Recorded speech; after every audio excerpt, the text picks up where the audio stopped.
కులతత్వాన్ని ఒక క్రైస్తవ కోణం నుంచి, మరి ముఖ్యంగా వాక్య దృక్కోణం నుంచి నేను ఈరోజు విమర్శించడానికి పూనుకుంటున్నాను.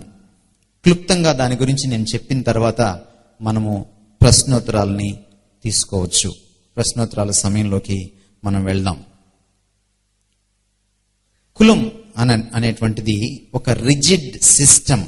అది ఒక ఖచ్చితంగా మొండిగా తయారైనటువంటి, మనం మార్చలేనటువంటి ఒక సాంఘిక వ్యవస్థగా పరిణమించింది ఈ 4000 సంవత్సరాల కాలంలో. కుల వ్యవస్థలో ఉన్నటువంటి సమస్య ఏమిటంటే, ఒక వ్యక్తి ఒక కులంలో పుట్టిన తర్వాత అతను ఇంకా తన కులాన్ని ఎప్పటికీ మార్చుకోలేడు. మతమైనా మార్చుకోగలడేమో కానీ కులాన్ని మాత్రం మార్చుకోవడానికి వీలు కాదు.